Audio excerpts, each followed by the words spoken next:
किसान भाइयों नमस्कार। स्वागत है आपका हमारे यूट्यूब चैनल स्मार्ट एग्रीकल्चर में।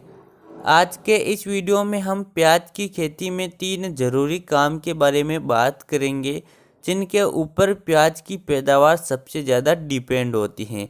और अगर हम उन 3 ज़रूरी काम को नहीं करते हैं तो प्याज का पौधा पीला पड़कर सूख जाएगा। क्योंकि प्याज की फसल में हमें खाद डालने के साथ साथ उसकी अच्छे तरीके से देखरेख करने की भी आवश्यकता होती है। उसमें सही समय पर उसकी ग्रोथ करवाना पड़ती है और प्याज की फसल को सभी प्रकार के कीट और रोगों से सुरक्षित रखने की आवश्यकता होती है। तभी हम प्याज की खेती से ज़्यादा मुनाफा प्राप्त कर सकते हैं। तो अब हम वीडियो में पूरी डिटेल के साथ बात करेंगे कि आपको प्याज की फसल में कौन से 3 काम करना है, किस प्रकार से वह काम करना है। तो आप वीडियो को बिना स्किप के अंत तक देखें। और किसान भाइयों चैनल पर नए हो तो नीचे दिए गए सब्सक्राइब के बटन पर क्लिक करके चैनल को सब्सक्राइब कर दीजिए और इस वीडियो को लाइक, कमेंट और ज़्यादा से ज़्यादा किसान दोस्तों के साथ शेयर जरूर करें। किसान भाइयों प्याज की ज़्यादा से ज़्यादा पैदावार प्राप्त करने के लिए हमें जो 3 ज़रूरी काम करना है उनमें से पहला है प्याज की जड़ को कीड़े से सुरक्षित रखना।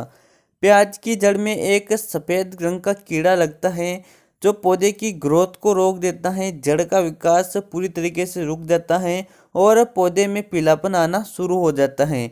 और अगर हम समय पर इसको कंट्रोल नहीं कर पाते हैं तो पौधा पूरी तरीके से सूख जाता है, पूरे खेत की फसल को यह खराब कर देता है। तो प्याज में हमें समय समय पर जड़ के कीड़े को कंट्रोल करने के लिए कीटनाशक का प्रयोग करना चाहिए। विशेष तौर पर प्याज की फसल जब 40-50 दिन की होती है उस समय पर इस कीड़े का अटैक सबसे ज़्यादा देखा जाता है। तो ऐसी कंडीशन में आप प्रति एकड़ 3 किलोग्राम बायर की रेजेंट का प्रयोग कर सकते हैं।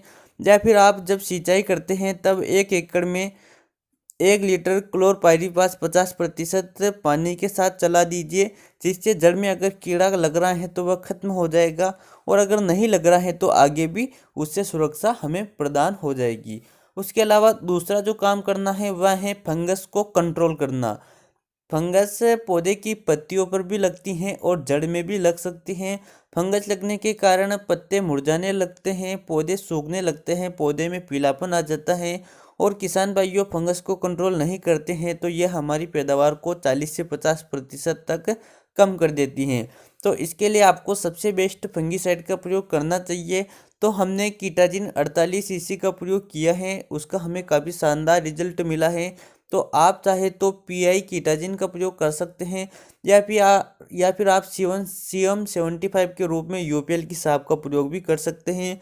इन दोनों फंगीसाइड को आपको बहुत ही शानदार रिजल्ट देखने को मिलेगा। उसके अलावा किसान भाइयों आपको तीसरा काम करना है प्याज की फसल में थ्रिप्स को कंट्रोल करना। थ्रिप्स एक प्रकार के रस चूसक कीट होते हैं जो पत्तियों के बीच में बैठकर पत्तियों का रस चूसते हैं, जिससे पौधे में पीलापन, पौधा सूखना, ग्रोथ रुकना जैसी समस्याएं देखने को मिलती हैं। और गर्मी के दिनों में थ्रिप्स का अटैक सबसे ज़्यादा होता है। हालांकि अगर आप मिनी स्प्रिंकलर से प्याज की खेती कर रहे हैं तो आपकी प्याज की फसल में थ्रिप्स नहीं लगेंगे।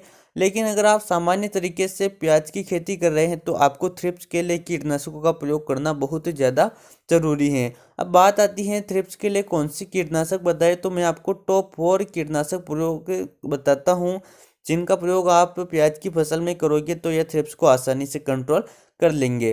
पहला है बायर कंपनी का जंप, दूसरी है सिजेंटा की अलिका, तीसरा है प्रोफेनोफास 40% और साइफरमेथ्रिन 4% यानी कि सिजेंटा की पॉलीट्रेन, और चौथा है बायर कंपनी की लेजेंटा।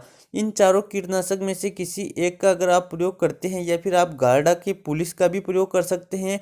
आप इन कीटनाशकों के प्रयोग से थ्रिप्स को आसानी से कंट्रोल कर सकते हैं। तो किसान भाइयों आपको प्याज की फसल में समय समय पर जड़ के लिए कीटनाशक, फंगीसाइड का स्प्रे और थ्रिप्स के लिए भी आपको कीटनाशकों का स्प्रे करने की आवश्यकता होगी। तभी आप प्याज की ज़्यादा से ज़्यादा पैदावार प्राप्त कर सकते हैं।